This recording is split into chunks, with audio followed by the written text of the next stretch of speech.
The Sanctum of Rebirth is RuneScape's newest boss dungeon. It consists of 3 brand new bosses, being Vermyx, Kezalam, and Nakatra. You can fight all 3 bosses in normal mode and in hard mode if you're looking for a challenge. The final boss, Nakatra, is by far the most difficult of the 3 bosses, but it offers many valuable rewards, including tier 95 dual wield magic weapons and the hard mode exclusive Shard of Genesis essence, which gives you the ability to upgrade any set of tier 95 weapons to tier 100 across your account forever.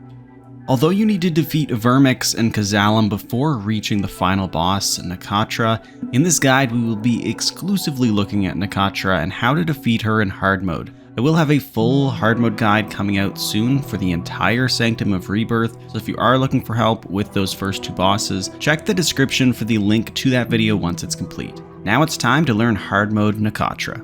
First, we'll take a look at the setup I have been using for hard mode Nakatra. I have been exclusively using Necromancy at the Sanctum of Rebirth, as it is considered one of the easiest styles to use here, with its easy DPS rotation and great passive healing from the Vengeful Ghost. I have been using full tier 95 Necromancy gear. On my robe top I have the perks Biting 4 and Mobile. The Mobile perk is essential in this boss fight since it cuts the cooldown of Surge and Dive in half, and you will be using these abilities a lot throughout the fight, especially Dive. Biting 4 gives an 8% additional chance to get a critical strike, which increases DPS. I also have Relentless 5 for a 5% chance to not consume Adrenaline, and Crackling 4 for more DPS. On my robe bottoms I have Enhanced Devoted 4 and Impatient 4, and Invigorating 4 and Undead Slayer. Undead Slayer isn't helpful here, it's just what I have on it. I'm also using a Zuck Cape, which of course is a huge DPS boost. It will allow you to get more damage with your Death Skulls and cost less Adrenaline. I have an EOF with the Death Guard spec in it. For the ring slot, I use the Occultist ring. It is a pretty cheap ring from the new Rex Matriarch Osseous, and it gives a 10% chance to gain 2 Necrosis stacks per attack. Alternatively, you can use Zorgoth's Soul Ring. However, I prefer the Occultist ring, and I think it's just a little bit better here. On my tier 95 Necro weapons, I have Precise 6 as well as Aftershock 4 Eruptive 2. I also have been using the Scripture of the Masket partly just to try it out, but the Scripture of Jazz is also a great option here, and it might even be a bit better. When choosing an aura, I usually go with the Maharad aura for an extra 5% damage, but I also like using the Aegis aura sometimes for an extra 10% damage reduction. It's really nice to use this aura for the first few dungeon runs just to get into the flow of things, and then you can switch to the damage boosting aura once you're just in the flow and dodging the mechanics a lot better. The Equilibrium aura can also be a good choice, especially if you don't have the Biting perk on your gear, since this aura completely removes your crit chance for an extra 12% damage. For a familiar, I prefer using a Hellhound for a 20% damage reduction. It can really save your life when you make a mistake during a boss fight and take that 6 to 7k damage hit. In my inventory, the most important items are the Adrenaline Potion and Overload. Nakatra has a really high defense level, so you won't have 100% accuracy, meaning any accuracy buff you have will make a huge difference. In my rune pouch, I have runes for Disruption Shield just in case I panic and don't have enough adrenaline for Devotion or Debilitate during the fight. This isn't really needed, but it can be used when you're in a pinch. A Power Burst of Vitality can be really helpful during Nakatra's Obliteration phase, although the mechanic can usually be dealt with in other ways, so it isn't needed, but again, one of those items that I like to have just in case. I also bring a Power Burst of Acceleration in case my dive ability is on cooldown, and I'm going into another Sanctum Blast mechanic where you will need to dive around the room.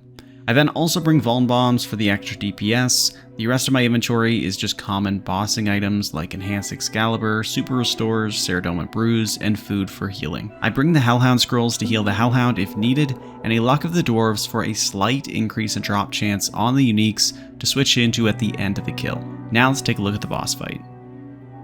As soon as you enter the boss arena, you can summon your conjures and prepare your curses and everything before you dive in to deal as much damage as possible to start.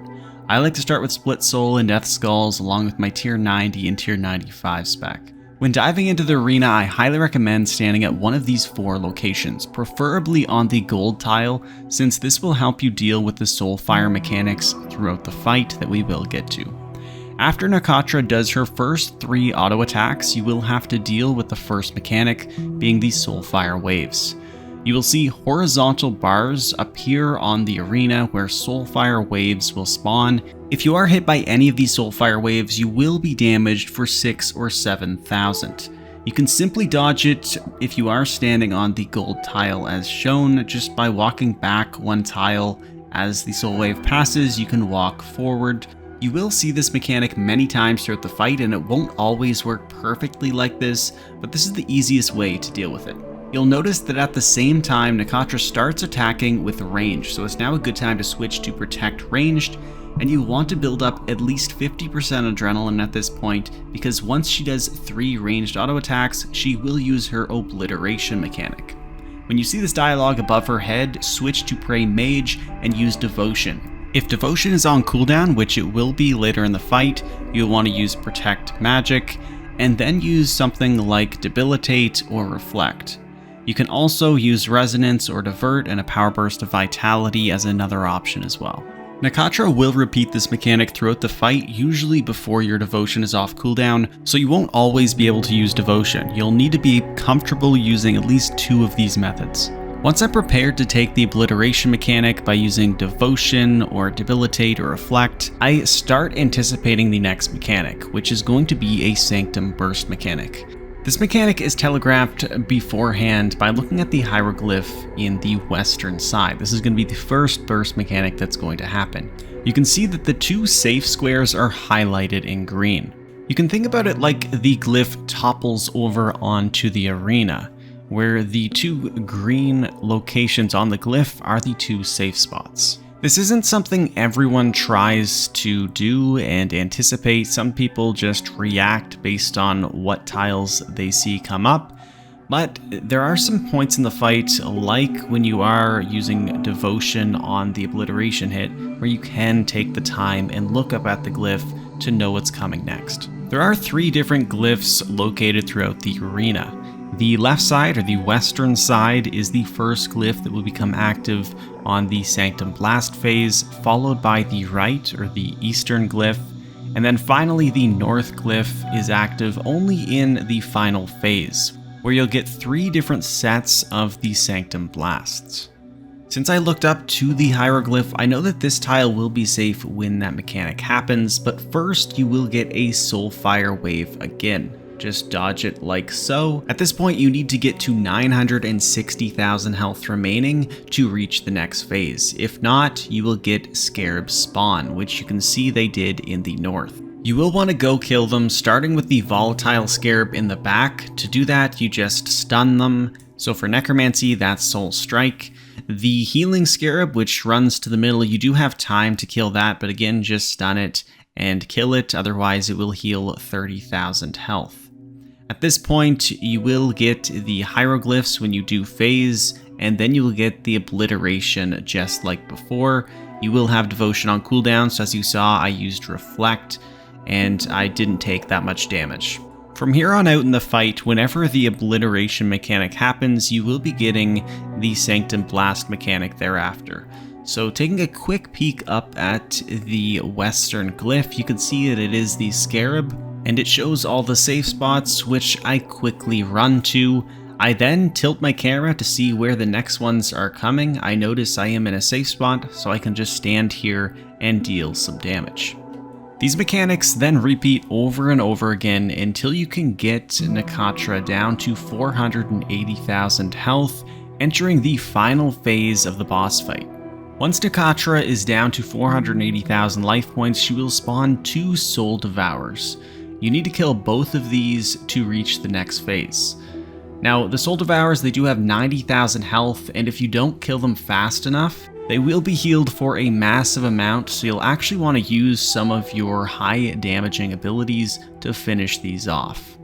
When in this phase fighting the different Soul Devourers, you want to stand in one of these 4 triangle locations. That way you're avoiding the Soulfire Crosswave mechanic, but also right next to the beast so you can kill it pretty easily. You can avoid the wave mechanics. It's just the best spot to stand for this phase.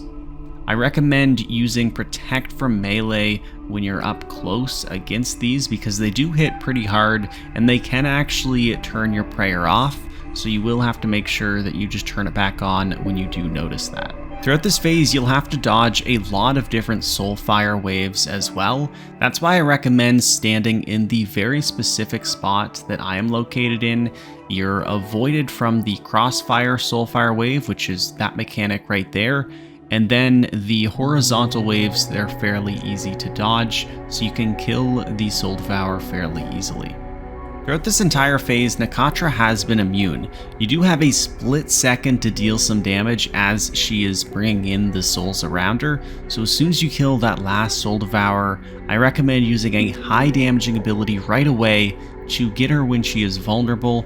Since I had 5 residual souls, Volley of Souls was the best ability I could use, so I used it right away, and it did a solid 30k damage almost, which is going to really help going into the final phase. Next, you'll be dragged down to the Shadowsands. You'll need to find the purple Soul Storm and click on it. Then you'll need to kill the 2 feline acts. Once they're killed, you can pick up the 3 souls that drop on the ground, and you'll go back to the main arena. Take note of the 2 hieroglyphs in the north. You can see I have an hourglass and a monkey symbol. When you go back, there's going to be 3 hieroglyphs standing. You need to stand on the one that you did not see. So there's a bit of memorization here.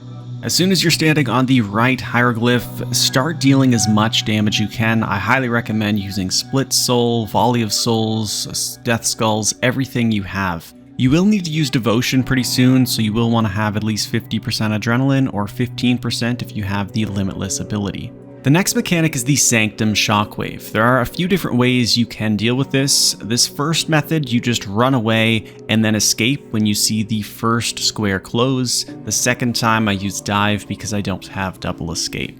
Slowing this down, you can see I am running away, and as I see the first square close, I use Escape on my keybind. I do the exact same thing. When that first square closes and explodes, I go ahead and use Dive back in there so I am safe. You can avoid all the hits this way, but there's also another method which I now prefer more. Another option is to stand on the exact tile that I am standing on. As soon as you see the first square close, you click on it so you walk into that tile the same tick that the second one is about to explode. If you are 1 tick off, you are going to be taking damage here, so it is a bit risky, but once you get the timing down, you'll do this without any problem. Once the Sanctum Shockwave is done, you'll face another Obliteration mechanic. Again, just use Devotion. You should have it up every time. And then you're going to have the Sanctum Blast mechanic. It is quite chaotic, but you'll just want to dive and surge to the right square. Again, you can look at the glyphs earlier on in this part, so you will be able to tell where the safe spots are. Once you get through this phase, you will head back to the Shadowsands realm, and you'll just have to repeat it over and over until either you get the kill or you die. It is worth noting that if you are sent back to the Shadowsands a 4th time, you will start seeing 4 hieroglyphs instead of 2, which is much more difficult to memorize. So having less DPS during this phase of the boss fight and having to go to the Shadowsands 4 times or more will make it much harder to get the kill. The last bit of advice that I would give is to just try not to get too frustrated with the boss. There are a lot of mechanics and it will take some practice to do consistently. When I was learning this boss, it took me maybe 20 tries or 20 deaths before getting my first kill. If you are having difficulty with it, you can always practice on normal mode where the mechanics are much easier. It will give you a bit more comfort dealing with certain mechanics and certain things, but ultimately you're going to have to spend some time learning this boss because there are a lot of mechanics to it. Getting your first Hardmode Nakatra kill is difficult but extremely satisfying. Good luck.